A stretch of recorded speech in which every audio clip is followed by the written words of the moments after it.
back. So I'm at the and Harriette. It's interesting combination. Harry and Harriette Harry T and Harriette V. Moore Memorial Homesite. So just a brief history lesson on these folk. They first were in Brevard County against Mims, Florida. The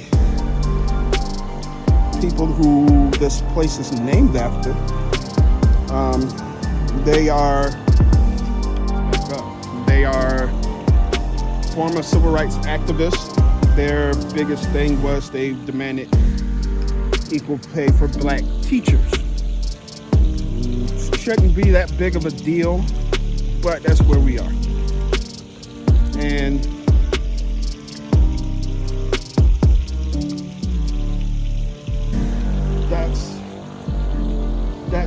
that tends to be, in terms of the civil rights era, that tends to be where you see a lot of gripes coming is for a lot of black and later brown people that Dr. King would fight hard for. These folk main issue was, hey, pay us what we're worth.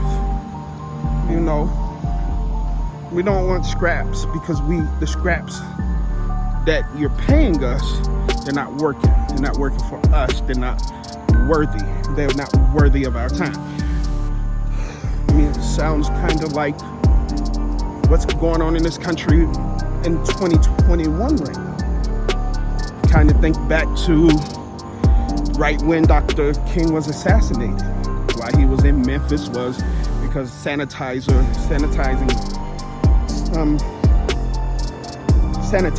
workers there aren't getting paid enough. These things come back. Decent human beings want decent human being money. I'm gonna work hard for you. Pay me. That's fine. Just understand that if you don't want to pay me, what's going on? I'm now at the site for the Harry and Harriette Moore Memorial site here in Mims, Florida. Just to take a look around here. I'm at a reflecting pool type get up. This is a gazebo. This is just the entirety of their property. This is on the United States Historic Register. It's also on the Civil Rights Trail. So if you happen to be on Florida's Space Coast anytime soon, and I'm going to just take a quick 2-3 minutes off of Florida 42, which this is right off of Florida 42. You can come and visit.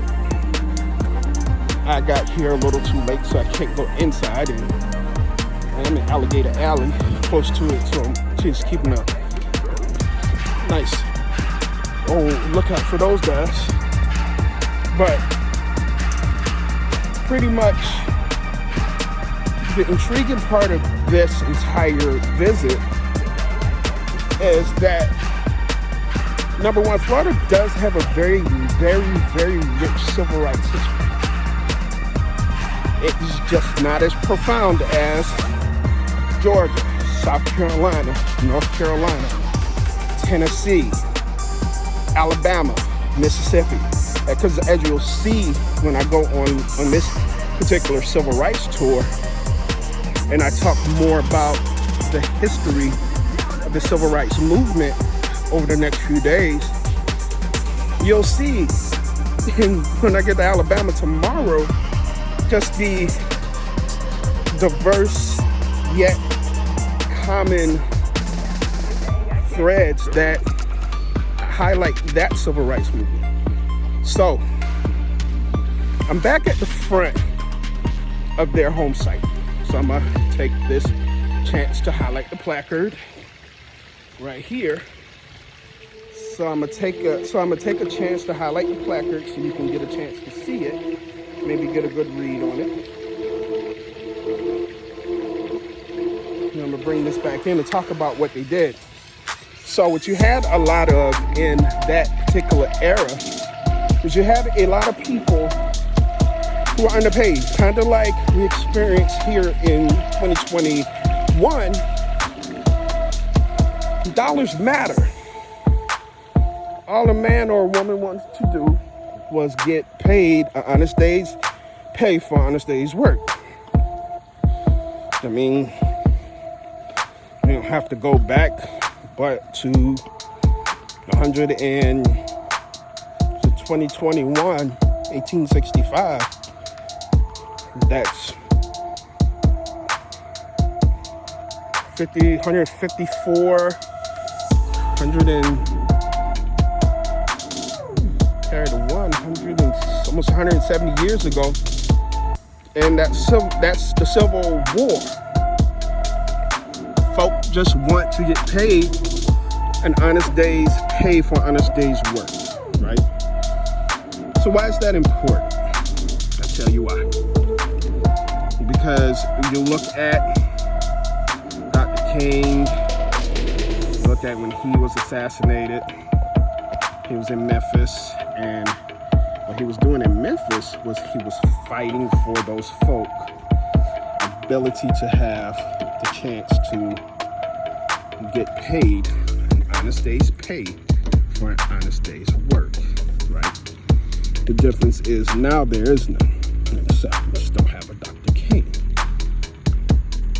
These people here, Harry and Harriette Moore, they fought for educators in Brevard County and would subsequently be for the entire state of Florida to be paid the same regardless of their skin color. They helped pave the way for uniformity in a minimum of school district pay for educators, which would also run into a nationwide thing. These are little fights like this that aren't really known, but really matter.